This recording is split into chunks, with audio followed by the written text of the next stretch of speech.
जयसिंगपुरातील सिद्धेश्वर नगर येथील गटारींची दुरावस्था, पालिका प्रशासनाचे जाणीवपूर्वक दुर्लक्ष.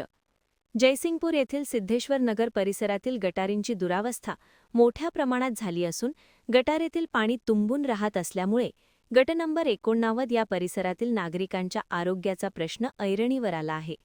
पालिका प्रशासनाकडे लेखी तक्रार देऊनही पालिका प्रशासन जाणीवपूर्वक दुर्लक्ष करत असल्याचे चित्र या ठिकाणी पाहायला मिळत आहे.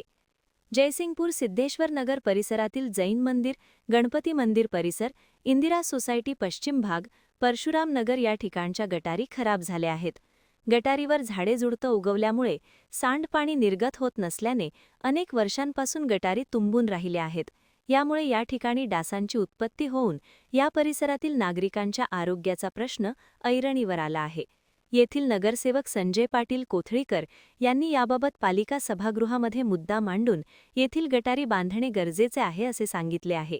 लेखी पत्रही पालिका प्रशासनाला देण्यात आले आहे. यामुळे या परिसरातील गटारीबाबत येथील नगराध्यक्ष यांनी लक्ष देऊन तात्काळ या परिसरातील गटारी बांधून घ्याव्यात अशी मागणीही येथील नागरिकांमधून पुढे येत आहे. महान कार्य न्यूजसाठी इजाज खान पठाण, जयसिंगपूर. मी महादेवी अनिल कोठाळे बोलते. 10 वर्ष झालं गटारीचा प्रॉब्लेम आहे. आणि गटार करतो म्हणून परत असं सांगतात 5 वर्षानंतर. 10 वर्ष झालं आता. साहेबांना बोलूनसुद्धा त्याने साहेब करतो म्हणून ते पण सांगितलं आहे. पण अजून गटार काय घेतली का होईना. नगरपालिकेत काय तक्रार दिला आहे का? नगरपालिकेमध्ये तक्रार आपली दिलेली आहे की गटारीची. मग काय दाद देत नाहीत का? दाद दिली नाही.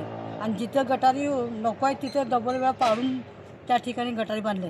हां, पण ज्या ठिकाणी पाहिजे तिथं नाही. ज्या ठिकाणी पाहिजे तिथं गटारी बांधलं गेलं नाही. आता 10 वर्ष झालं आम्हाला हे डासांचा त्रास, सगळं सापाचा त्रास, हे पूर्ण तिथे सगळं तुंबलेलं आहे सगळं गटार. तिथे प्रत्येक वेळेला सारखं ते गटारानं बोलवायचं, काढा म्हणायचं. आता पण बरोबर 10 वर्ष होऊन गेलं गटारीसाठी. लवकरात लवकर ही गटार पूर्ण व्हावी.